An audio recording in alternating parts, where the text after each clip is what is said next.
नमस्कार मित्रों, स्वागत है आप लोगों का इस छोटे से YouTube चैनल उदय एकेडमी पर।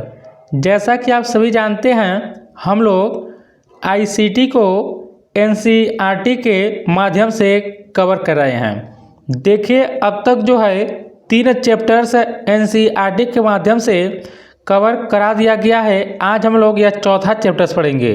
देखिए, चैप्टर्स का नाम है, आप लोग देख सकते हैं, सिक्योरिटी एस्पेक्ट्स। और देखिए दोस्तों, यह जो हम लोग चैप्टर्स पढ़ेंगे, यह क्लास 12th का NCERT का चैप्टर नंबर जो है यह 12th ही है।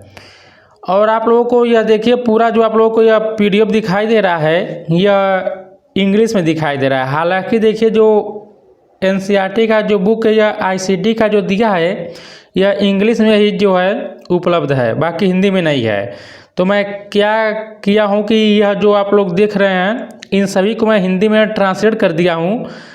पहले मैं देखिए 3 वीडियो में हिंदी और इंग्लिश, पहले इंग्लिश था तो मैं इसको इंग्लिश और हिंदी दोनों में पढ़ाता था ट्रांसलेट कर करके, लेकिन अब मैं आप लोगों को केवल अभी हिंदी में पढ़ाऊँगा। तो इन सभी को मैं क्या किया हूँ, इंग्लिश को हिंदी में ट्रांसलेट कर दिया हूँ इन सभी को। तो हम लोग चलिए पढ़ते हैं। तो चलिए हम लोग यहाँ पर शुरू करते हैं। देखिए, NCERT क्लास 12th का NCERT का देखिए बुक है ICT का।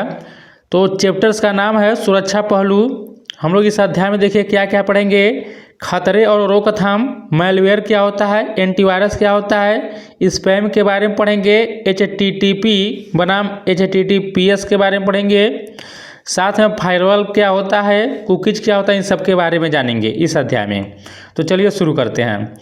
देखिए, सबसे पहले NCERT में ही देखिए एक क्लिफोर्ड स्टाल के द्वारा यह कहा गया है, यह पासवर्ड से संबंधित है। एक देखिए कोट सा कहा गया इनके द्वारा कि अपने पासवर्ड को अपने टूथब्रश की तरह समझें, इसे किसी और को इस्तेमाल न करने दें और हर 6 महीने में एक नया लें। मतलब जो आपका पासवर्ड है, अपना जो पासवर्ड बनाइए थोड़ा स्ट्रांग बनाइए और इसको अपने अलावा किसी दूसरे को मत बताइए और हर 6 महीने में इसको चेंज करते रहिए। यही बोले हैं क्लिफोर्ड स्टाल। तो चलिए आगे बढ़ते हैं।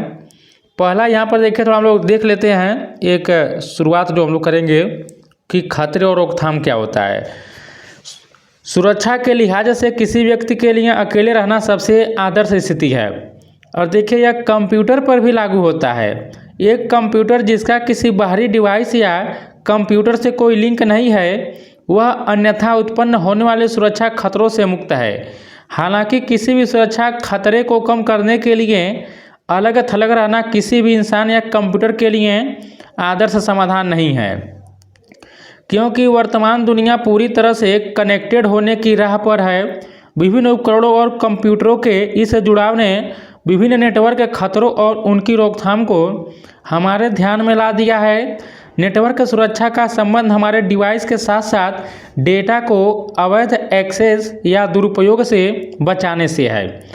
खतरों में वे सभी तरीके शामिल हैं जिनमें कोई भी किसी नेटवर्क या संचार प्रणाली में किसी भेद्यता या कमजोरी का फायदा उठा सकता है ताकि नुकसान पहुंचाया जा सके या किसी की प्रतिष्ठा को नुकसान पहुंचाया जा सके। ये हम लोग थोड़ा जाने हैं, ओवरव्यू लिया है इस चैप्टर का। अब हम लोग चलिए शुरू करते हैं। जहाँ से एग्जाम में क्वेश्चंस पूछेगा उसको हम लोग देखेंगे। और देखिए, हम आप लोगों को एक प्रूफ वाला वीडियो बनाकर आप लोग को चैनल पर अपलोड किए थे। जब पिछले साल TGT का एग्जाम हुआ था, देखिए कुल 10 में से 7 क्वेश्चन हुबहू NCERT में से ही पूछे गए थे। इसलिए देखिए EMRS में भी आप लोगों का जितना भी क्वेश्चंस पूछेगा सब देखिए, हम देखें प्रीवियस ईयर में NCERT से ही पूछा गया है। इसलिए आप लोग इस वीडियो को ध्यान से देखिए, क्वेश्चंस आप लोग यहीं से देखने के लिए मिलेगा। हम लोग अब शुरू करते हैं कि मैलवेयर क्या होता है। मैलवेयर देखिए, इसका फुल नेम याद रखिए, एग्जाम में पूछ सकता है। मैलेशियस सॉफ्टवेयर होता है। क्या होता है? मैलेशियस सॉफ्टवेयर जो होता है मैलवेयर का फुल नेम होता है। यह क्या होता है? एक दुर्भावनापूर्ण सॉफ्टवेयर होता है। तो देखिए कह रहा है कि मैलवेयर यानी कि मैलेशियस सॉफ्टवेयर के लिए इस्तेमाल किया जाने वाला एक संक्षिप्त शब्द है। यह हार्डवेयर उपकरणों को नुकसान पहुंचाने, डेटा चोरी करने या उपयोगकर्ता को कोई अन्य परेशानी पैदा करने के इरादे से विकसित किया गया कोई भी सॉफ्टवेयर है। और देखिए समय समय पर विभिन्न प्रकार के मैलवेयर बनाए गए हैं और बड़े पैमाने पर नुकसान पहुंचाया गया है। इनमें से कई मैलवेयर प्रोग्रामों की पहचान कर ली गई है और उनके खिलाफ जो है उपाय शुरू किए गए हैं। हालांकि नियमित रूप से विभिन्न प्रकार के मैलवेयर आते रहते हैं जो कंप्यूटर सिस्टम की सुरक्षा से समझौता करते हैं और अमूर्त नुकसान पहुंचाते हैं। इसके अलावा हर साल मैलवेयर दुनिया भर में अरबों डॉलर का वित्तीय नुकसान करते हैं। जैसे देखिए वायरस हो गया, वर्म्स हो गया, रैंसमवेयर हो गया, ट्रोजन हो गया, स्पाईवेयर हो गया, यह सब देखिए मैलवेयर के प्रकार हैं। एग्जाम में देखिए ऑप्शन दे देगा, पूछ लेगा इनमें से कौन सा मैलवेयर का प्रकार नहीं है, तो आप लोग पढ़े रहेंगे तो आसानी से कर लेंगे। वायरस हो गया, वर्म्स हो गया, रैंसमवेयर हो गया, ट्रोजन हो गया, स्पाईवेयर हो गया, यह सब क्या है मैलवेयर के ही प्रकार हैं। तो उम्मीद करता हूँ समझ के होंगे मैलवेयर क्या होता है। तो यहाँ पर देखिए बार थोड़ा ऊपर आप लोग एक बार देख लीजिए कि यह क्या होता है। यहाँ पर क्या करा कि यह हार्डवेयर उपकरणों को नुकसान पहुँचाने, डेटा चोरी करने या उपयोगकर्ता को कोई अन्य परेशानी पैदा करने के इरादे से इसको विकसित किया गया या कोई भी सॉफ्टवेयर होता है। देखिए यही मैलवेयर होता है। हम लोग मैलवेयर के प्रकार भी पढ़ चुके हैं। अब आइए हम लोग जानते हैं कि यहाँ पर कि वायरस क्या होता है। देखिए जो हम यह पढ़ रहे हैं यह सभी देखिए एनसीईआरटी से हम लोग पढ़ रहे हैं आईसीटी को, तो क्वेश्चन यहीं से मिलेगा। वायरस देखिए क्या होता है। कंप्यूटर वायरस शब्द 1985 में फ्रेड कोहेन द्वारा गढ़ा गया था। याद रखिएगा वायरस का पूछ लेगा कि खोज किसने किया था, तो 1985 में फ्रेड कोहेन द्वारा देखिए इसको गढ़ा गया था और इसे जैविक विज्ञान से लगभग समान अर्थ और व्यवहार के साथ उधार लिया गया है।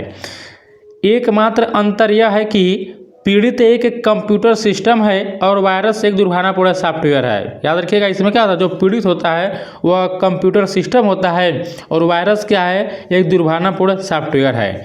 एक वायरस सॉफ्टवेयर कोड का एक टुकड़ा है जिसे दुर्भावनापूर्ण गतिविधियों को करने और कंप्यूटर सिस्टम के संसाधनों जैसे सीपीयू, समय, मेमोरी, व्यक्तिगत फाइलों या संवेदनशील जानकारी को बाधित करने के लिए बनाया गया है। तो इसका प्रयोग देखिए यह एक निगेटिव ही होता है। वायरस जो होता है यह सिस्टम को नुकसान पहुंचाता है। यहाँ पर देखिए लिखा है कि सिस्टम के संसाधनों जैसे सीपीयू, मेमोरी, व्यक्तिगत फाइलों या संवेदनशील जानकारी को क्या करता है, यह बाधित करता है वायरस जो होता है। अब यहाँ पर थोड़ा आगे बढ़ते हैं। जैविक वायरस के व्यवहार की नकल करते हुए कंप्यूटर वायरस दूसरे सिस्टम के संपर्क में आने पर फैलता है। यानी एक कंप्यूटर वायरस उन अन्य कंप्यूटर सिस्टम को संक्रमित करता है जिनके संपर्क में वह आता है। अपने कोड को कंप्यूटर प्रोग्राम या सॉफ्टवेयर यानी कि एग्जीक्यूटेबल फाइलों में कॉपी या इंसर्ट करके एक वायरस सिस्टम पर निष्क्रिय रहता है और जैसे ही उपयोगकर्ता द्वारा संक्रमित फाइलों को खोला जाता है वह सक्रिय हो जाता है। वायरस देखिए कैसा होता है। वायरस अपने निर्माण के पीछे के कारण या प्रेरणा के आधार पर अलग अलग व्यवहार करते हैं। वायरस के पीछे कुछ सबसे आम इरादों या उद्देश्यों में पासवर्ड या डेटा चुराना, यह देखिए याद रखिएगा आप लोग एग्जाम में यहाँ से यह पूछा गया है। याद रखिएगा बहुत इंपॉर्टेंट यहाँ से टर्म से है, इसको आप लोग याद रखिएगा। लिखे कह रहा है कि वायरस अपने निर्माण के पीछे के कारण या प्रेरणा के आधार पर अलग अलग व्यवहार करते हैं। वायरस के पीछे कुछ सबसे आम इरादों या उद्देश्यों में पासवर्ड या डेटा चुराना देखिए सब वायरस का उद्देश्य है या इरादा है।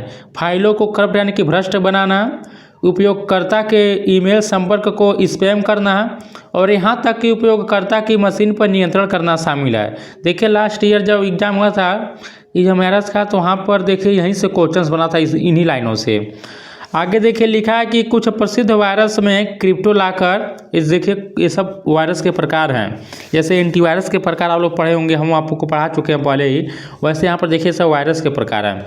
जैसे crypto locker, I love you, वाडियम, फिर देखिए सैसर और नेटस्की, स्लैमर, स्टक्सनेट, ये सब क्या हैं वायरस के प्रकार हैं। याद रखिएगा आप लोग, याद रखिएगा यहाँ पर क्रिप्टो लॉकर हो गया, आई लव यू हो गया, मायूडियम हो गया, सैसर और नेटस्की, स्लैमर और स्टक्सनेट, ये सब क्या है, ये सब वायरस के प्रकार हैं। देखिए अब एग्जाम में इसी प्रकार क्वेश्चन बनेगा, पूछ लेगा कि इनमें से कौन सा वायरस का प्रकार है। एक देखिए एंटीवायरस दे देगा, एंटीवायरस का नाम, बाकी वायरस का नाम दे देगा। तो आप लोग पढ़े रहेंगे, यदि आप लोग विस्तृत से पढ़ेंगे तो कर लेंगे, तो आप लोग इसको थोड़ा आप लोग याद रखिएगा। आगे देखते हैं हम लोग अब वर्म से क्या होता है। देखिए वर्म भी एक मैलवेयर है जो संक्रमित कंप्यूटर सिस्टम पर अप्रत्याशित या हानिकारक व्यवहार करता है। वायरस और वर्म के बीच मुख्य अंतर यह है कि वर्म को अपने कोड को डालने के लिए किसी होस्ट प्रोग्राम या सॉफ्टवेयर की आवश्यकता नहीं होती। याद रखिएगा वायरस और वर्म में क्या अंतर है। कह रहा है कि वर्म को अपने कोड को डालने के लिए किसी होस्ट प्रोग्राम या सॉफ्टवेयर की आवश्यकता नहीं होती। वर्म्स जो होता है क्या होता है, स्टैंड अलोन यानी कि स्वतंत्र प्रोग्राम होते हैं जो अपने दम पर काम करने में सक्षम होते हैं। इसके अलावा एक वायरस को अपनी प्रतिकृति के लिए मानवीय ट्रिगर की आवश्यकता होती है, अर्थात जब कोई उपयोगकर्ता संक्रमित फाइल को खोलता या चलाता है, जबकि एक वर्म अपने आप अपनी प्रतिकृति बनाता है और नेटवर्क के माध्यम से अन्य कंप्यूटरों में फैल सकता है। वर्म्स के कुछ प्रमुख उदाहरण में देखिए क्या होता है। ये देखिए वर्म्स के एग्जाम्पल्स हैं, ये भी एग्जाम पूछ सकता है। स्टार्म वर्म, सोबिंग, फिर देखिए MS Blast, Code Red, Nimda, Morris worm, ये सब आप लोग देखिए वर्म के प्रकार याद रखिएगा और फिर से देख लीजिए। स्टार्म वर्म हो गया, सोबिंग हो गया, MS ब्लास्ट हो गया, कोड रेड हो गया, निम्डा हो गया, मारिस वर्म हो गया, ये सब क्या है, वर्म्स के ही प्रकार हैं, एग्जाम्पल्स हैं। अब हम पढ़ेंगे कि रैंसमवेयर क्या होता है। देखिए यह एक प्रकार का मैलवेयर है। रैंसमवेयर क्या है, एक प्रकार का मैलवेयर है जो उपयोगकर्ता यानी कि यूजर्स के डेटा को लक्षित करता है। यह या तो उपयोगकर्ता को उनके अपने डेटा तक पहुंचने से रोकता है या व्यक्तिगत डेटा को ऑनलाइन प्रकाशित करने की धमकी देता है और इसके बदले फिरौती यानी भुगतान की मांग करता है। पूछ लेगा कि वह कौन सा होता है जो फिरौती का मांग करता है, ऑनलाइन प्रकाशित करने की धमकी देता है डेटा को, उसको क्या कहा जाता है, रैंसमवेयर कहा जाता है। और देखिए कह रहा है कि कुछ रैंसमवेयर केवल डेटा तक पहुंच को अवरुद्ध करते हैं, जबकि अन्य डेटा को एन्क्रिप्ट यानी कि कूटबद्ध करते हैं, जिससे उस तक पहुंचना बहुत मुश्किल हो जाता है। मई सन 2017 में एक रैंसमवेयर, क्या नाम है इसका, WannaCry, ने 150 देशों में लगभग देखिए 2 लाख कंप्यूटरों को संक्रमित किया। ये भी देखिए एग्जाम पूछ सकता है कि WannaCry क्या है। तो देखिए यह एक क्या था, एक रैंसमवेयर था जो 2017 में 150 देशों में लगभग 2 लाख कंप्यूटरों को संक्रमित किया। इसने डेटा को एनक्रिप्ट करके और बिटकॉइन क्रिप्टो करेंसी में फिरौती भुगतान की मांग करके काम किया।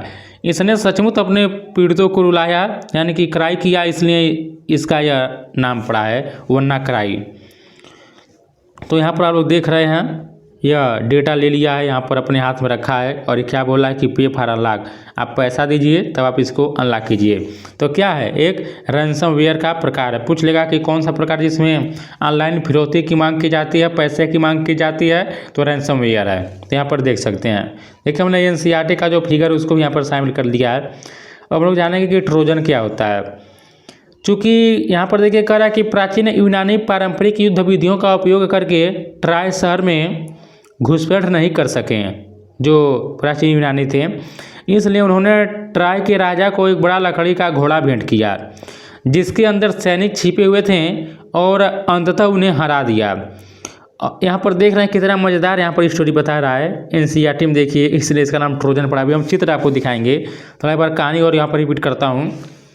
देखिए कह रहा है कि प्राचीन यूनानी पारंपरिक युद्ध विधियों का उपयोग करके ट्राय शहर में घुसपैठ नहीं कर सके, इसलिए उन्होंने ट्राय के राजा को एक बड़ा लकड़ी का घोड़ा भेंट किया जिसके अंदर सैनिक छिपे हुए थे और अंततः उन्हें हरा दिया धोखा से। अवधारणा को उधार लेते हुए एक ट्रोजन एक मैलवेयर, याद रखिएगा ट्रोजन क्या है, एक मैलवेयर है जो एक वैध सॉफ्टवेयर जैसा दिखता है। देखने में तो आपको असली लगेगा, वैलिड लगेगा, और एक बार जब यह उपयोगकर्ता को इसे स्थापित यानी इंस्टॉल करने के लिए चकमा दे देता है तो यह काफ़ी हद तक वायरस या वर्म की तरह कार्य करता है। देखिए यह धोखा से आता है, देखने में तो लगेगा पूरा असली है, लेकिन यह क्या करता है, चुपके से आ जाता है। कह रहा है कि हालांकि एक ट्रोजन स्वयं प्रतिक्रिया यानी कि सेल्फ रेप्लिकेट नहीं करता, है या अन्य फाइलों को संग्रहित नहीं करता है। यह उपयोगकर्ता की बातचीत के माध्यम से फैलता है, जैसे कि ईमेल अटैचमेंट खोलना या इंटरनेट से फाइल डाउनलोड करना और निष्पादित करना। यह सब क्या है, यही इसका काम होता है, जो यह ट्रोजन होता है। याद रखिएगा, ईमेल अटैचमेंट खोलना या इंटरनेट से फाइल डाउनलोड करना और निष्पादित करना। देखिए यहाँ पर करा कि कुछ ट्रोजन सिस्टम तक दुर्भावनापूर्ण उपयोगकर्ताओं को पहुँच देने के लिए बैकडोर यानी कि गुप्त रास्ते बनाते हैं। जैसे यहाँ पर देखिए, यह ट्रोजन हॉर्स का एग्जाम्पल्स दिया है। यहाँ पर कुछ लोग देखिए, यहाँ पर भेंट करने के लिए लकड़ी का लाए थे घोड़ा, और इसी के अंदर क्या सब सैनिक बैठे थे। जैसे ही सैनिक पहुँच गया घोड़े के रास्ते से, राजा को हरा दिए थे। तो सेम देखिए यही करा कि धोखे से, देखिए ऊपर से देखने में आप जान रहे कि घोड़ा है, लेकिन अंदर क्या उसके बैठा था, यह एक सैनिक बैठे थे। ऐसे यह चुपके चोरी चुपके यह क्या करता है, वार करता है। आगे बढ़ते हैं। अब लोग जानेंगे कि स्पाईवेयर क्या होता है। देखिए स्पाई मतलब होता है जासूस, आप लोग जानते होंगे। तो वैसे ही रिलेट करके इसको पढ़िए आप लोग। देखिए करा कि यह एक प्रकार का मैलवेयर है जो उपयोगकर्ताओं की जानकारी के बिना किसी व्यक्ति या संगठन के बारे में जानकारी इकट्ठा करके उनकी जासूसी करता है। यह उपयोगकर्ता की सहमति या ज्ञान के बिना एकत्रित जानकारी को किसी बाहरी इकाई को रिकॉर्ड करता है और भेजता है। स्पाईवेयर आमतौर पर इंटरनेट उपयोग डेटा को ट्रैक करता है और उन्हें विज्ञापन दाताओं को बेचता है। इनका उपयोग क्रेडिट कार्ड या बैंक खाता जानकारी, लॉगिन और पासवर्ड जानकारी या उपयोगकर्ता की व्यक्तिगत पहचान को ट्रैक करने और कैप्चर करने के लिए भी किया जा सकता है, जो स्पाईवेयर होता है। एडवेयर क्या होता है। देखिए एडवेयर क्या है, यह एक मैलवेयर है जिसे इसके डेवलपर के लिए राजस्व उत्पन्न करने के लिए बनाया गया है। एक एडवेयर पॉपअप वेब पेज या इंस्टॉलेशन स्क्रीन का उपयोग करके ऑनलाइन विज्ञापन प्रदर्शित करता है। देखते होंगे जब आप लोग मोबाइल का यूज करते होंगे या किसी वेबसाइट पर विजिट करते होंगे तो बगल में देखते होंगे एड आता होगा। तो अगर जो एड पर क्लिक कर देता है तो कुछ देखिए वहाँ पर किसी दूसरे जगह में चला जाता है जहाँ से उसे पैसे की डिमांड की जाती है। वही यहाँ पर कह रहा है कि क्या करता है कि ऑनलाइन विज्ञापन प्रदर्शित करता है। एक बार जब कोई एडवेयर बड़ी संख्या में कंप्यूटर सिस्टम को संक्रमित कर लेता है तो यह या तो विज्ञापन प्रदर्शित करके या अपने प्रदर्शित विज्ञापनों पर क्लिक की संख्या के आधार पर अपने ग्राहकों से क्या करता है, शुल्क लेने के लिए पे पर क्लिक तंत्र का उपयोग करके राजस्व उत्पन्न करता है। जबरदस्ती देखिए, एडवेयर आमतौर पर परेशान करने वाला होता है लेकिन हानि रहित होता है। हालांकि यह अक्सर विज्ञापनों के रूप में असुरक्षित लिंक प्रदर्शित करके अन्य मैलवेयर के लिए रास्ता तैयार करता है। ये भी आप लोग याद रखिएगा। अब हम लोग जान लेते हैं कि कीलॉगर से क्या होता है। देखिए एक कीलॉगर या तो मैलवेयर या हार्डवेयर हो सकता है। इस मैलवेयर का मुख्य उद्देश्य कीबोर्ड पर उपयोगकर्ताओं द्वारा दबाए गए बटनों यानी कि कीज को रिकॉर्ड करना है। एक कीलॉगर दैनिक कीबोर्ड उपयोग के लॉग बनाता है और इसे किसी बाहरी इकाई को भी भेज सकता है। इस तरह बहुत संवेदनशील और व्यक्तिगत जानकारी जैसे पासवर्ड, ईमेल, निजी बातचीत आदि उपयोगकर्ता की जानकारी के बिना किसी बाहरी इकाई को प्रकट की जा सकती है। और देखिए कीलॉगर्स द्वारा पासवर्ड लीक के खतरे से बचने की एक रणनीति किसी अज्ञात कंप्यूटर से अपने ऑनलाइन खातों में साइन इन करते समय वर्चुअल कीबोर्ड का उपयोग करना है। यहाँ पर ये बोल रहा है। अब यहाँ पर देखिए ऑनलाइन वर्चुअल कीबोर्ड बनाम ऑन स्क्रीन कीबोर्ड। यहाँ पर देखिए कुछ अंतर दिखा रहा है कि ऑनलाइन वर्चुअल कीबोर्ड क्या है और साथ में ऑन स्क्रीन कीबोर्ड क्या है। थोड़ा इसके बारे में हम लोग जान लेते हैं। ऑन स्क्रीन और वर्चुअल कीबोर्ड नाम किसी भी सॉफ्टवेयर आधारित कीबोर्ड को संदर्भित करते हैं और कभी कभी एक दूसरे के स्थान पर उपयोग किए जाते हैं, लेकिन ऑन स्क्रीन और ऑनलाइन वर्चुअल कीबोर्ड के बीच एक उल्लेखनीय अंतर मौजूद है। थोड़ा देख लेते हैं। देखिए कह रहा है कि दोनों प्रकार के कीबोर्ड समान दिख सकते हैं, लेकिन अंतर की लेआउट या बटनों के क्रम के संदर्भ में है। किसी ऑपरेटिंग सिस्टम का ऑन स्क्रीन कीबोर्ड एक निश्चित देखिए QWERTY की लेआउट का उपयोग करता है, जिसका फायदा परिष्कृत कीलॉगर सॉफ्टवेयर द्वारा उठाया जा सकता है। हालांकि एक ऑनलाइन वर्चुअल कीबोर्ड हर बार उपयोग किए जाने पर की लेआउट को रैंडमाइज यानी बदल कर देता है, जिससे कीलॉगर सॉफ्टवेयर के लिए उपयोगकर्ता द्वारा दबाए गए बटन को जानना या रिकॉर्ड करना बहुत मुश्किल हो जाता है। और देखिए हार्डवेयर में एक कीलॉगर को लागू करने के लिए इच्छित मशीन के वास्तविक कीबोर्ड या इनपुट पैड के ऊपर एक पतला पारदर्शी कीबोर्ड रखा जाता है जो उपयोगकर्ता द्वारा दबाए गए की स्ट्रोक्स को रिकॉर्ड करता है। यहाँ पर देखिए ऑन स्क्रीन कीबोर्ड यही आपको दिखाई दे रहा होगा। यह क्या ऑन स्क्रीन कीबोर्ड है। इसका देखिए कीबोर्ड लेआउट क्या है, QWERTY। यहाँ पर देखिए यही दिया है, जैसे टैब में यहाँ पर दिखाई दे रहा है आपको QWERTY, यही बोल रहा है क्या है, ऑन स्क्रीन कीबोर्ड है। अब हम लोग यहाँ पर थोड़ा देखते हैं कि मैलवेयर वितरण के तरीके, मतलब किस प्रकार से मैलवेयर का डिस्ट्रीब्यूशन किया जाता है। देखिए कह रहा है कि एक बार डिजाइन किए जाने के बाद मैलवेयर आपके कंप्यूटर तक पहुँचने के लिए कई रास्ते अपना सकता है। मैलवेयर के लिए कुछ सामान्य वितरण चैनल है। जैसे यहाँ पर देखिए कह रहा है कि इंटरनेट से डाउनलोड किया गया अधिकांश समय मैलवेयर अनजाने में उपयोगकर्ता द्वारा कंप्यूटर की हार्ड ड्राइव में डाउनलोड कर लिया जाता है। बेशक मैलवेयर डिजाइनर अपने मैलवेयर को छुपाने के लिए काफ़ी स्मार्ट होते हैं, लेकिन हमें इंटरनेट से फाइल डाउनलोड करते समय यानी कि विशेष रूप से जिन्हें मुफ्त सामग्री के रूप में हाईलाइट किया गया, तो जहाँ पर आप लोगों को मुफ्त में कोई चीज़ें करा है, फ्री है, पेड नहीं है, वहाँ पर क्लिक करेंगे तो इसी प्रकार से आप लोगों के डिवाइस के अंदर मैलवेयर चला जाता है। यही ये बोल रहा है कि फ्री में दिखाएगा, बाद में वो पेड हो जाएगा, आपसे पैसे की मांग करेगा। अब हम लोग यहाँ पर देख लेते हैं कि स्पैम ईमेल क्या होता है। बहुत बार पूछता है कि स्पैम ईमेल क्या है। देखिए हम अक्सर एम्बेडेड हाइपरलिंक्स या अटैचमेंट फाइलों के साथ अनचाहे ईमेल प्राप्त करते हैं। ये लिंक या अटैच की गई फाइलें मैलवेयर हो सकती हैं, याद रखिएगा। वही करा कि हम अक्सर एम्बेडेड हाइपरलिंक्स या अटैचमेंट फाइलों के साथ अनचाहे ईमेल प्राप्त करते हैं। ये लिंक या अटैच की गई फाइलें मैलवेयर हो सकती है। अब यहाँ पर थोड़ा देखते हैं, करा कि रिमूवेबल स्टोरेज डिवाइस। देखिए अक्सर malware pen drive, SSD card, music player, mobile phone आदि जैसे रिमूवेबल स्टोरेज मीडिया को यह क्या करता है, लक्षित करता है और उन्हें मैलवेयर से संक्रमित करता है जो अन्य सिस्टम में स्थानांतरित हो जाता है जिनमें वे प्लग किए जाते हैं। अब यहाँ पर हम लोग नेटवर्क प्रसार थोड़ा देखते हैं। कह रहा है कि वर्म्स जैसे कुछ मैलवेयर में नेटवर्क कनेक्शन के माध्यम से एक कंप्यूटर से दूसरे कंप्यूटर में फैलने की क्षमता होती है। आगे बढ़ते हैं कि मैलवेयर से मुकाबला कैसे करें। देखिए कह रहा है कि कुछ मैलवेयर संक्रमण के सामान्य संकेतों में लिखित। देखिए एग्जाम में यहीं से क्वेश्चन बनेगा, ऐसे जब आप कथन वाले पूछेगा तो ऐसे ही बनेगा। एक बार देख लेते हैं हम लोग। कह रहा है कि बार बार पॉपअप विंडो जो आपको किसी भी वेबसाइट पर जाने और या कोई सॉफ्टवेयर डाउनलोड करने के लिए प्रेरित करती है।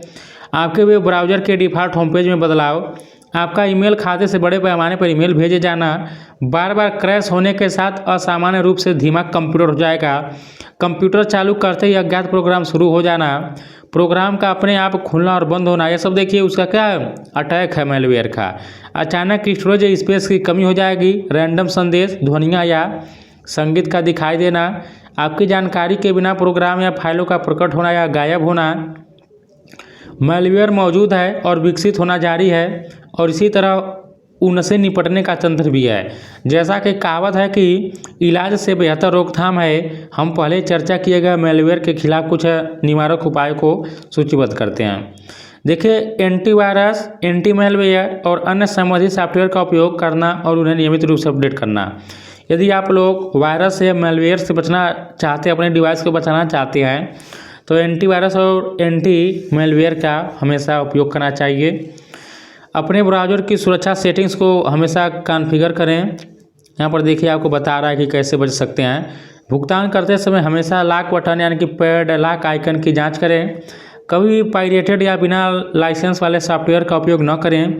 इसके बजाय फ्री और ओपन सोर्स सॉफ्टवेयर का यूज आप कर सकते हैं।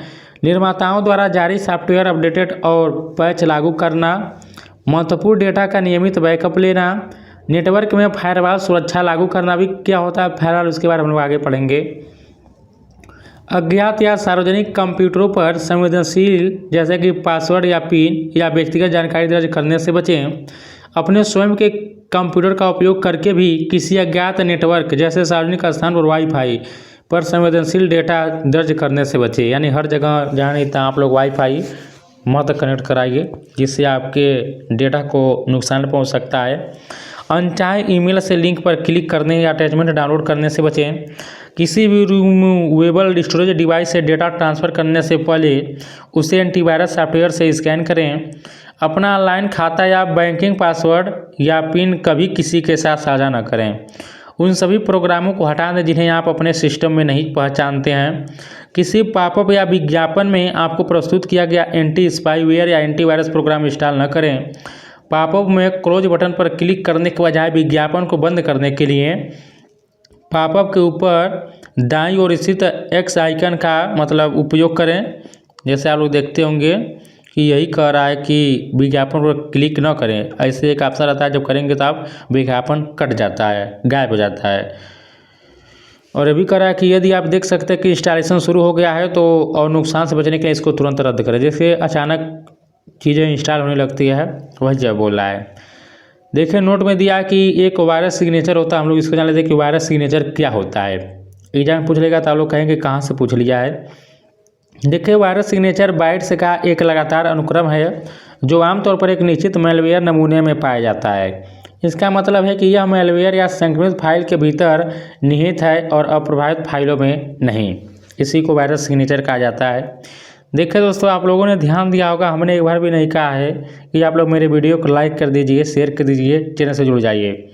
देखिए यदि आप लोगों को यह NCERT का कंटेंट अच्छा लग रहा है तो वीडियो को लाइक जरूर कर दीजिएगा और शेयर भी करते रहिएगा। और हम अब चलिए यहाँ पर शुरू करेंगे एंटीवायरस क्या होता है। देखिए दोस्तों, एंटीवायरस एक सॉफ्टवेयर है जिसे एंटी मैलवेयर के रूप में भी जाना जाता है। याद रखिएगा, एंटीवायरस का एक सॉफ्टवेयर होता है जिसे एंटी मैलवेयर के रूप में भी जाना जाता है। प्रारंभ में एंटीवायरस सॉफ्टवेयर केवल वायरस का पता लगाने और उन्हें हटाने के लिए विकसित किया गया था और इसलिए इसका नाम एंटीवायरस पड़ा। हालांकि समय के साथ यह विकसित हुआ है और अब मैलवेयर की एक विस्तृत श्रृंखला की रोकथाम, पहचान और हटाने की सुविधाओं के साथ आता है। देखिए इसी को एंटीवायरस कहा जाता है, जो वायरस से बचने के लिए इसका उपयोग किया जाता है। और यहाँ पर देखिए कह रहा है कि एंटीवायरस द्वारा उपयोग की जाने वाली मैलवेयर पहचान की विधियाँ। तो सबसे पहले यहाँ पर क्या लिखा है कि सिग्नेचर आधारित पहचान आप कर सकते हैं। देखिए आप VDF का फुल वायरस डेफिनेशन फाइल होता है, भी याद रखिएगा, एग्जाम में यहाँ से क्वेश्चन पूछ सकता है। अब देखिए एक सैंडबॉक्स के रूप में आप इसको पहचान सकते हैं। फिर देखिए डेटा माइनिंग तकनीक होता है, ह्यूरिस्टिक होता है। देखिए मैं PDF दे दूँगा, इसको आप लोग पढ़ लीजिएगा, बाकी अभी व्याख्या करने में टाइम लगेगा। फिर देखिए रियल टाइम सुरक्षा होता है। अब हम लोग पढ़ेंगे कि स्पैम क्या होता है। स्पैम क्या होता है जान लेते हैं। देखिए स्पैम एक व्यापक शब्द है और यह मैसेजिंग, फोरम, चैटिंग, ईमेलिंग, विज्ञापन आदि जैसे विभिन्न डिजिटल प्लेटफॉर्म पर लागू होता है स्पैम। हालांकि व्यापक रूप से मान्यता प्राप्त रूप ईमेल स्पैम है। क्या होता है? व्यापक रूप से मान्यता प्राप्त रूप ईमेल स्पैम है। अपनी आवश्यकताओं के आधार पर संगठन या व्यक्ति एक मेलिंग सूची यानी कि ईमेल पतों की सूची खरीदते हैं या बनाते हैं और बार बार बड़ी संख्या में उपयोगकर्ताओं को विज्ञापन, लिंक और निमंत्रण ईमेल भेजते हैं। अब देखिए बहुत अधिक जब अनाप शनाप प्रकार के ईमेल आने लगे तो उसी को स्पैम कहा जाता है। इसको हम शॉर्ट फॉर्म में आपको समझा रहे हैं। जब अनचाहा ईमेल आप लोगों के पास आने लगे तो समझिए उसी को स्पैम कहा जाता है। यह रिसीवर के ईमेल के इनबॉक्स में अनावश्यक जंक यानी कि कचरा बनाता है और अक्सर उपयोगकर्ता को कुछ खरीदने या भुगतान वाले सॉफ्टवेयर या मैलवेयर को डाउनलोड करने के लिए एक चकमा देता है। आजकल देखिए जीमेल, हॉटमेल आदि जैसी ईमेल सेवाओं में एक स्वचालित स्पैम डिटेक्शन एल्गोरिदम होता है जो ईमेल को फिल्टर करता है और अंतिम उपयोगकर्ताओं के लिए चीज़ों को आसान बनाता है।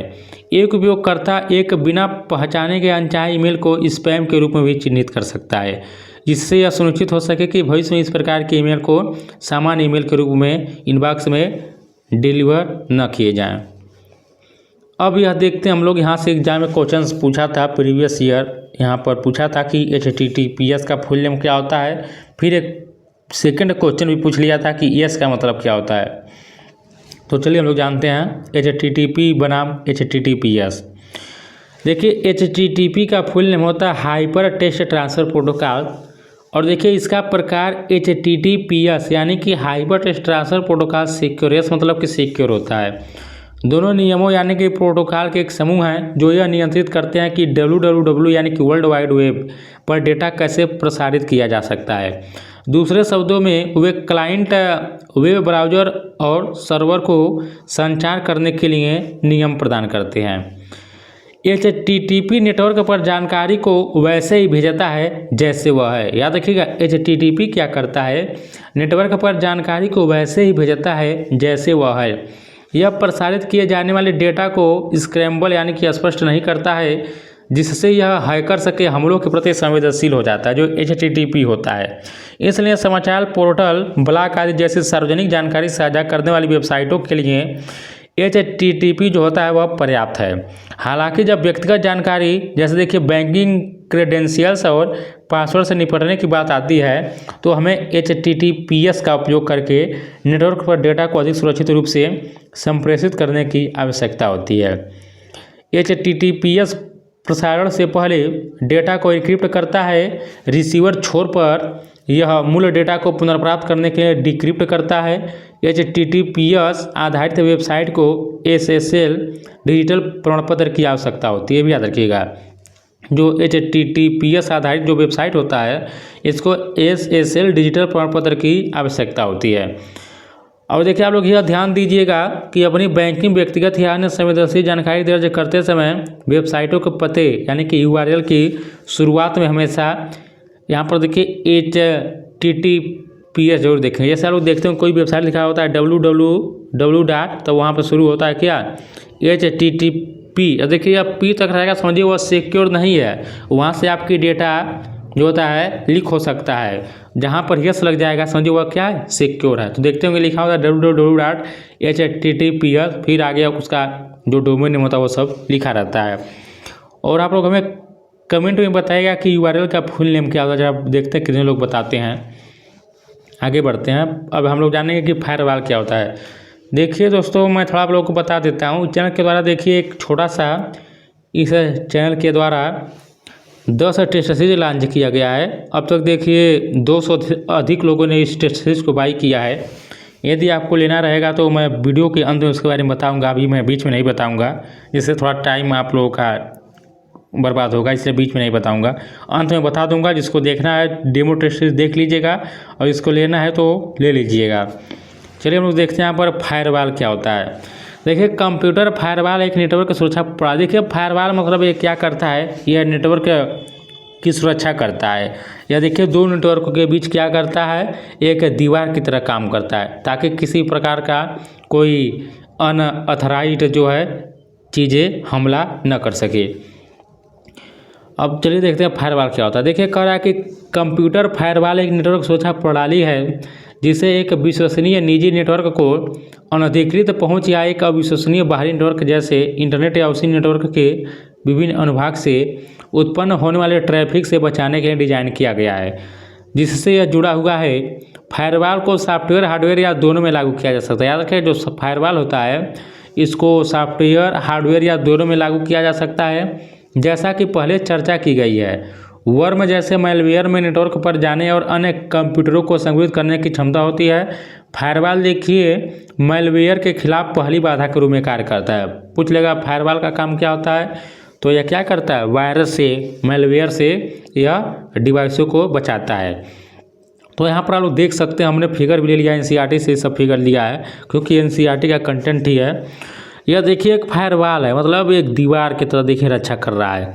इधर लैन है यानी कि लोकल एरिया नेटवर्क है, इधर क्या वैन है, वाइड एरिया नेटवर्क है।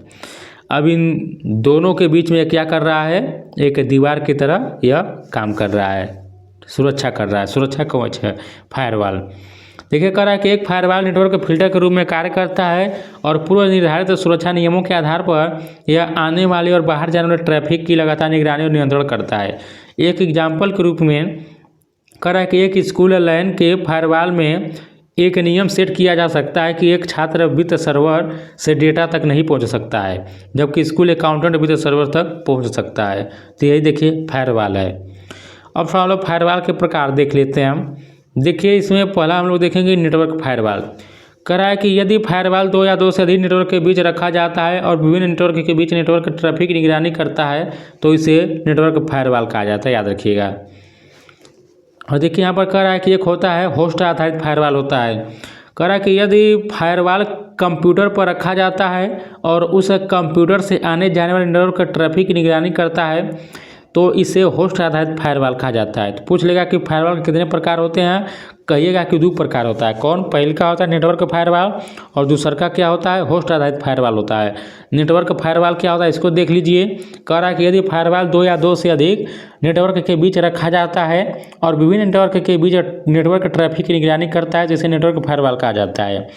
और देखिए यह कह रहा है कि यदि फायरवॉल कंप्यूटर पर रखा जाता है और उस कंप्यूटर से आने जाने वाले नेटवर्क ट्रैफिक की निगरानी करता है, तो इसे होस्ट आधारित फायरवॉल कहा जाता है। अब देखते हैं हम लोग कुकीज किससे कहते हैं। देखिए बहुत बार पूछा गया एग्जाम में कुकीज क्या होता है, कुकीज क्या होता है।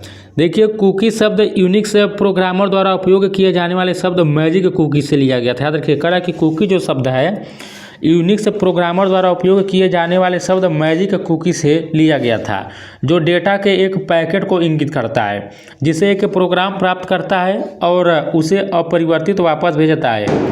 कंप्यूटर कुकी एक छोटी फाइल या डेटा पैकेट है जिसे वेबसाइट द्वारा क्लाइंट के कंप्यूटर पर संग्रहित किया जाता है।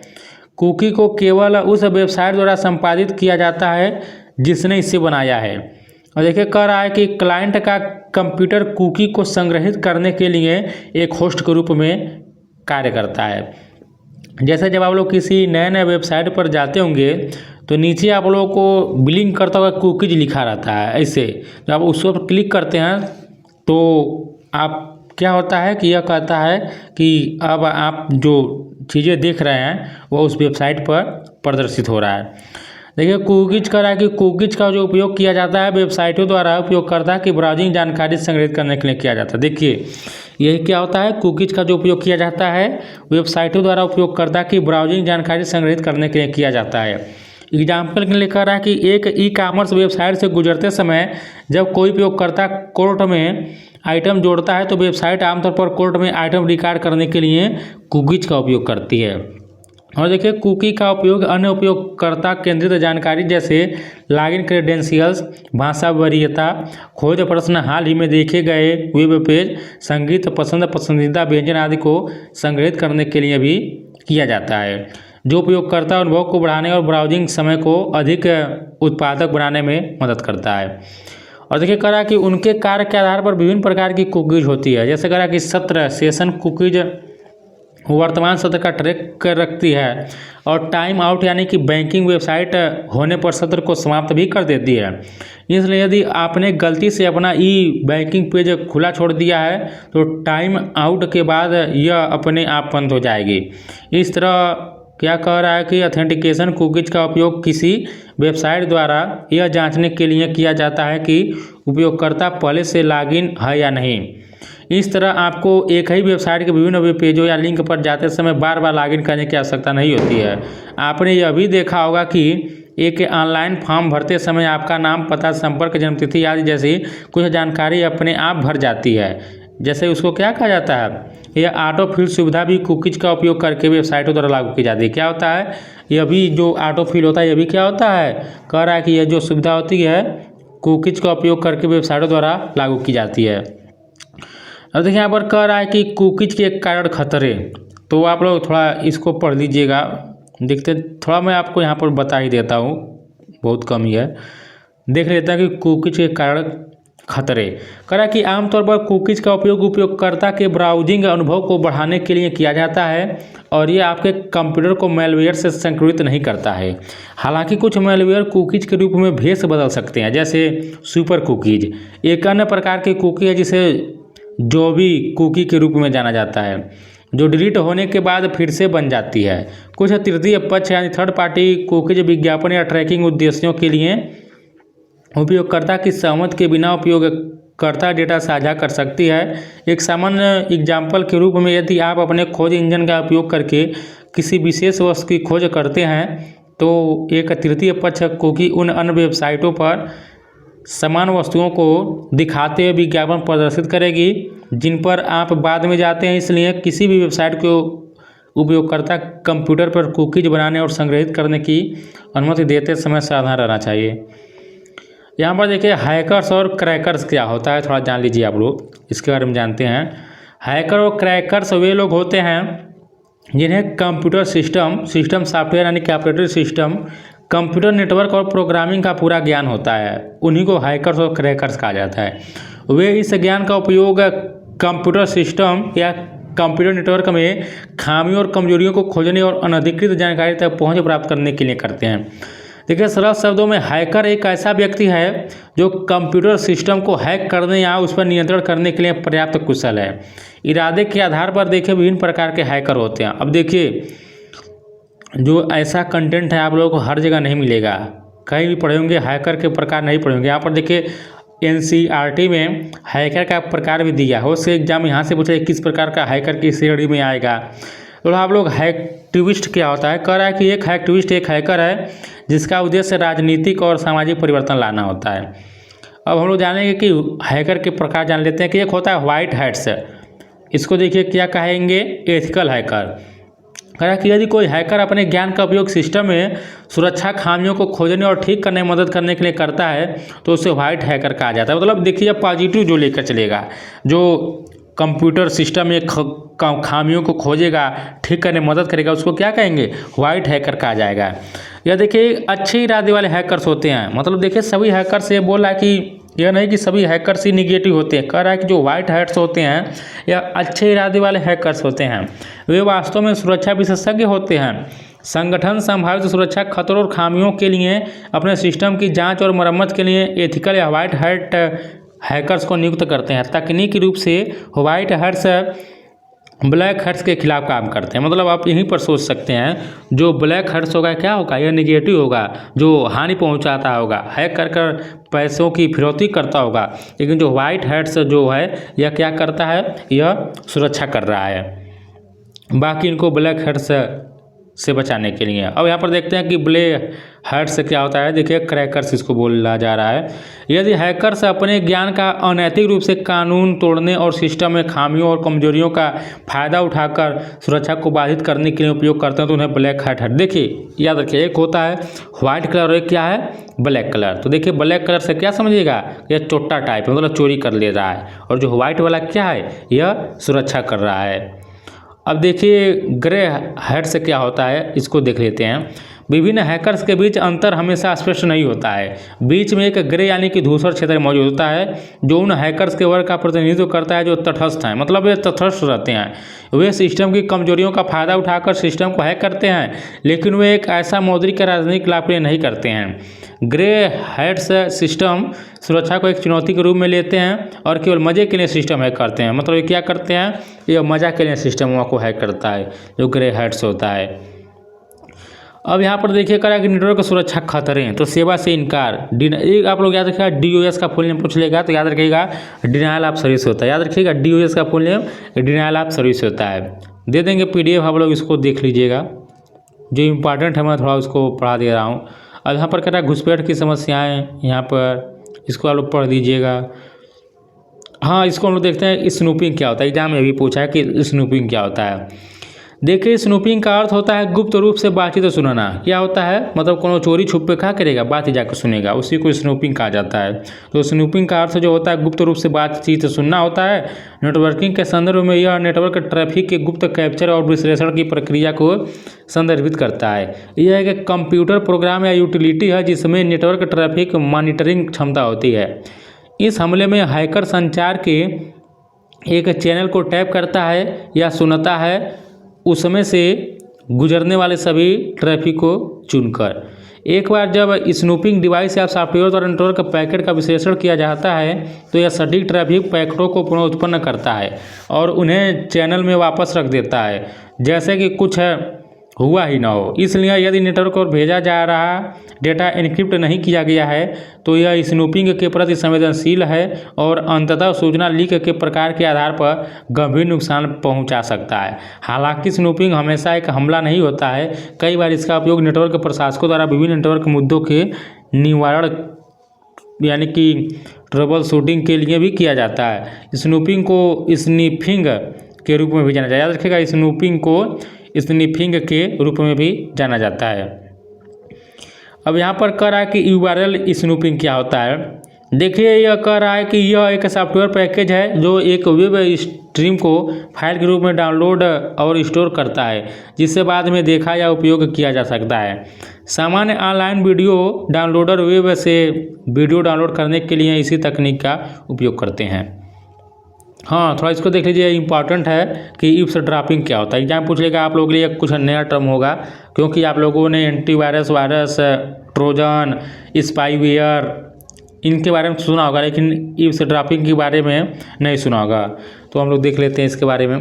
देखिए करा कि ईव्सड्रॉपिंग शब्द किसी घर की छत यानी कि ईव्स के नीचे खड़े होकर लोगों की बातचीत को गुप्त रूप से सुनने के शाब्दिक अभ्यास से लिया गया है। स्नूपिंग के विपरीत, जहां नेटवर्क ट्रैफिक को बाद के विश्लेषण के लिए संग्रहित किया जा सकता है, ईव्सड्रॉपिंग एक नेटवर्क पर दो संस्थाओं के बीच निजी संचार पर अनधिकृत रियल टाइम अवरोधन। देखिए क्या कर रहा है, देखिए कोनो चोर टाइप है, कोनो चोर है ये।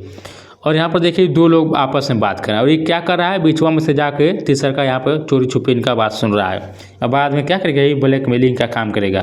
तो ये कर रहा है कि दो लोगों की बातों को जब तीसरा कोनो सुनता है चोरी छुपे, क्या होता है, वही ईव्सड्रॉपिंग होता है। कर रहा है कि साथ ही लक्ष्य आमतौर पर फ़ोन कॉल यानी कि VoIP, त्वरित संदेश, वीडियो सम्मेलन, फैक्स ट्रांसमिशन आदि जैसे निजी संचार चैनल होते हैं।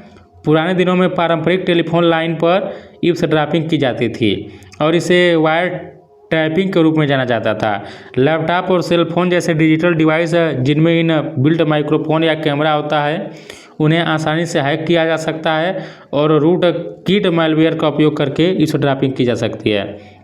देखिए आप लोग इसको याद रखिएगा, जो ईव्सड्रॉपिंग होता है यह स्नूपिंग से अलग होता है, जबकि पहला रियल टाइम में होता है, बाद वाला नहीं। एक एग्जाम्पल के रूप में ईव्सड्रॉपिंग में कल्पना करें कि कोई व्यक्ति आपके कमरे में छिपे हुए माइक्रोफोन की मदद से या शारीरिक रूप से आपके कमरे की खिड़की के पास खड़ा होकर आपकी निजी बात सुन रहा है। हालांकि स्नूपिंग में वह व्यक्ति उस पत्र की एक प्रति बना सकता है जो आपके मित्र को संबोधित है और प्रति अपने पास रख सकता है और मूल पत्र को इच्छित पते पर भेज सकता है। देखिए अब चैप्टर ख़त्म हो गया है, अब हम लोग इसका सारांश देख लेते हैं, यानी पूरा इस चैप्टर का सारांश क्या हम लोग इसको देख लेते हैं। इसको ध्यान से देखिएगा, पूरा चैप्टर का सारांश यहीं पर निहित है। जो हम लोग पढ़े अभी ये क्या हो जाएगा, रिवाइज हो जाएगा। देखिए मैलवेयर क्या होता है जान लीजिए, मतलब हम लोग देखेंगे सारांश ही। मैलवेयर एक सॉफ्टवेयर है जिसे कंप्यूटर हार्डवेयर सॉफ्टवेयर को नुकसान पहुंचाने, डेटा चुराने या उपयोगकर्ता को किसी अन्य परेशानी पैदा करने के इरादे से विकसित किया गया है। और देखिए वायरस सॉफ्टवेयर कोड का एक टुकड़ा है जिसे दुर्भावनापूर्ण गतिविधियों को करने और कंप्यूटर सिस्टम के संसाधनों को बाधित करने के लिए बनाया गया है। वर्म भी देखिए एक मैलवेयर है जो संक्रमित कंप्यूटर सिस्टम पर अप्रत्याशित या हानिकारक व्यवहार करता है। वर्म स्टैंड अलोन प्रोग्राम है जो अपने आप काम करने में सक्षम है, वर्म जो होता है। रैंसमवेयर एक प्रकार का मैलवेयर है जो यूजर के डेटा को लक्षित करता है। रैंसमवेयर या तो उपयोगकर्ता को उनके अपने डेटा तक पहुंचने से रोकता है या उनके व्यक्तिगत डेटा को ऑनलाइन प्रकाशित करने की धमकी देता है और इसके बदले फिरौती भुगतान की मांग करता है। और देखिए ट्रोजन एक मैलवेयर है जो एक वैध सॉफ्टवेयर जैसा दिखता है और एक बार जब यह उपयोगकर्ता को इसे स्थापित करने के लिए चकमा देता है तो यह काफ़ी हद तक वायरस या वर्म की तरह कार्य करता है। स्पाईवेयर उपयोगकर्ता की सहमति या ज्ञान के बिना एकत्रित जानकारी को किसी बाहरी इकाई को रिकॉर्ड करता है और भेजता है, जो स्पाईवेयर होता है। और देखिए करें कि एक एडवेयर पॉपअप वेब पेज या इंस्टॉलेशन स्क्रीन का उपयोग करके अवांछित ऑनलाइन विज्ञापन प्रदर्शित करता है। एक कीलॉगर दैनिक कीबोर्ड उपयोग के लॉग बनाता है और इसे किसी बाहरी इकाइयों को भी भेज सकता है, जो कीलॉगर होता है। ऑन स्क्रीन कीबोर्ड एक एप्लीकेशन सॉफ्टवेयर होता है जो एक निश्चित यानी QWERTY की लेआउट का उपयोग करता है। कौन? On screen keyboard. Online virtual keyboard एक वेब आधारित या स्टैंड अलोन सॉफ्टवेयर है जिसमें हर बार उपयोग किए जाने पर एक क्या होता है, रैंडमाइज्ड की लेआउट होती है। एक मैलवेयर आपके कंप्यूटर तक पहुंचने के लिए कई रास्ते अपना सकता है जिसमें शामिल है इंटरनेट से डाउनलोड, स्पैम ईमेल, संक्रमित रिमूवेबल स्टोरेज डिवाइस का उपयोग करना और नेटवर्क प्रसार। एक एंटीवायरस सॉफ्टवेयर का उपयोग वायरस का पता लगाने और उन्हें हटाने के लिए किया जाता है और इसलिए इसका नाम एंटीवायरस है। थोड़ा मैं जल्दी देखिए कर रहा हूँ ताकि देखिए मैं ये सब पढ़ा चुका हूँ, एक हम लोग इसका सारांश देख रहे हैं, समरी देख रहे हैं। एंटीवायरस अब मैलवेयर की एक विशेष श्रृंखला की रोकथाम, पहचान और हटाने के साथ आते हैं। एंटीवायरस द्वारा उपयोग की जाने वाली मैलवेयर पहचान की कुछ प्रमुख विधियों में शामिल है। जैसे देखिए सिग्नेचर आधारित पहचान, सैंडबॉक्स पहचान, ह्यूरिस्टिक्स। कोई भी अवांछित डेटा, जानकारी, ईमेल, विज्ञापन आदि को स्पैम कहा जाता है। याद रखिएगा, कोई भी अवांछित यानी कि अनडिजायरेबल डेटा, जानकारी, ईमेल, विज्ञापन आदि को स्पैम कहा जाता है। HTTP full name hyper text transfer protocol और HTTPS यानी कि hyper text transfer protocol secure नियमों या प्रोटोकॉल का एक समूह है जो यह नियंत्रित करते हैं कि वर्ल्ड वाइड वेब पर डेटा कैसे प्रसारित किया जा सकता है। फायरवॉल एक नेटवर्क सुरक्षा प्रणाली है जिसे एक विश्वसनीय निजी नेटवर्क को अनधिकृत पहुंच या एक अविश्वसनीय बाहरी नेटवर्क से उत्पन्न होने वाले ट्रैफिक से बचाने के लिए डिजाइन किया गया है। और देखिए फायरवॉल के दो मूल प्रकार हैं, नेटवर्क फायरवॉल और होस्ट आधारित फायरवॉल। कंप्यूटर कुकी एक छोटी फाइल या डेटा पैकेट है जिसे वेबसाइट द्वारा क्लाइंट के कंप्यूटर पर संग्रहित किया जाता है। और देखिए कुकीज का उपयोग वेबसाइटों द्वारा उपयोगकर्ता की ब्राउजिंग जानकारी संग्रहित करने के लिए किया जाता है। हैकर्स या क्रैकर्स कंप्यूटर सिस्टम या कंप्यूटर नेटवर्क में खामियों और कमजोरियों को ढूंढते हैं और अनधिकृत जानकारी तक पहुंच प्राप्त करते हैं। यदि कोई हैकर अपने ज्ञान का उपयोग सिस्टम में सुरक्षा खामियों को खोजने और ठीक करने में मदद करने के लिए करता है तो उसे वाइट हैकर कहते हैं। और यदि हैकर्स अपने ज्ञान का उपयोग अनैतिक रूप से कानून तोड़ने और सिस्टम में खामियों और कमजोरियों का फायदा उठाकर सुरक्षा को बाधित करने के लिए करते हैं तो उन्हें ब्लैक हैट हैकर्स कहा जाता है। और देखिए ग्रे हैट से सिस्टम सुरक्षा को एक चुनौती के रूप में लेते हैं और केवल मजे के लिए सिस्टम हैक करते हैं। एक होता है डिनायल ऑफ सर्विस यानी कि DOS हमला पीड़ित संसाधन को ट्रैफिक से भर देता है जिसे से संसाधन व्यस्त दिखाई देता है। डिस्ट्रीब्यूटेड डिनायल ऑफ सर्विस एक हमला है जहां बाढ़ वाले अनुरोध दुनिया भर में या बहुत बड़े क्षेत्र में वितरित समझौता किए गए कंप्यूटर यानी कि ज़ॉम्बी सिस्टम से आते हैं। नेटवर्क इंट्रूजन कंप्यूटर नेटवर्क पर किसी भी अनधिकृत गतिविधि को संदर्भित करता है। यहाँ पर कर रहा है स्नूपिंग। देखिए दुर्भावनापूर्ण उपयोगकर्ताओं द्वारा नेटवर्क ट्रैपिंग से गुप्त कैप्चर और विश्लेषण की प्रक्रिया है। इस ट्रैपिंग देखिए नेटवर्क पर दो संस्थाओं के बीच निजी संचार का एक अनधिकृत रियल टाइम अवरोधन या निगरानी है। तो देखिए दोस्तों हम लोग इस चैप्टर को कंप्लीट कर चुके हैं। अब तक देखिए हम लोग NCERT के माध्यम से कुल 4 चैप्टर से कंप्लीट कर चुके हैं। अब देखिए जो आप लोगों का EMIRS में जो सिलेबस दिया गया है उस सिलेबस के अनुसार देखिए हम जो है आप लोगों का 95% जो है सिलेबस एकदम फ्री ऑफ कास्ट यूट्यूब पर NCERT के माध्यम से ICT को हम कवर करा चुके हैं। देखिए 5% अभी बचा है लेकिन मैं कहीं ना कहीं उसको भी करा चुका हूँ। लेकिन मैं एक जो आप लोगों का MS ऑफिस का जो एक टॉपिक दिया है, एक मैं अलग से वीडियो MS जो आप लोगों का एक्सेल हो गया, पावर पॉइंट हो गया, MS वर्ड हो गया, इस पर मैं अलग एक थियरी का वीडियो लेकर आऊँगा। तो जब हम इसको पढ़ा देंगे तो पूरा आप लोगों का 100% सिलेबस जो है हम कवर करा देंगे। बाकी 95% हो चुका है। अब देखिए आप लोग अभी चैनल से जुड़े रहिएगा। जो टेस्ट सीरीज है उसके बारे में आप लोग डेमो देख लीजिए। देखिए आप लोग टेस्ट सीरीज यही है, आप लोगों को स्क्रीन पर दिखाई दे रहा होगा। यहाँ पर मैं डेमो के तौर पर दिखा रहा हूँ इसको। यह देखिए सिलेबस आप लोग EMIRS के जिस भी पोस्ट के लिए तैयारी कर रहे हैं सभी पोस्ट में देखिए सेम सिलेबस दिया है। जैसे कि fundamentals of computer system, basics of operating system, MS office, keyboard shortcuts and there uses. देखिए यह जितने भी चैप्टर हैं इसी चैप्टर के अनुसार, जैसा कि फंडामेंटल्स ऑफ कंप्यूटर सिस्टम हो गया, इससे मैं इस टेस्ट सीरीज में 4 क्वेश्चन शामिल किया हूँ। फिर देखिए बेसिक ऑफ ऑपरेटिंग सिस्टम से 4 क्वेश्चन शामिल किया हूँ। MS ऑफिस से 5 क्वेश्चन शामिल किया हूँ। इस प्रकार देखिए हर एक चैप्टर से इस टेस्ट सीरीज में क्वेश्चन शामिल किया गया। जैसे देखिए इस टेस्ट सीरीज में जैसे टेस्ट सीरीज पहला है, इसमें कुल 30 क्वेश्चन है। यानी इसमें कितने क्वेश्चन है? 30 क्वेश्चन है। देखिए जो 30 क्वेश्चन है इन 3 क्वेश्चंस में हम 5 क्वेश्चंस लिए हैं फंडामेंटल ऑफ कंप्यूटर सिस्टम से। फिर देखिए 4 क्वेश्चंस लिए हैं बेसिक ऑफ ऑपरेटिंग सिस्टम से। फिर 4 क्वेश्चंस लिए MS ऑफिस से। इसी प्रकार देखिए चैप्टर वाइज इस टेस्ट सीरीज को तैयार किया गया है।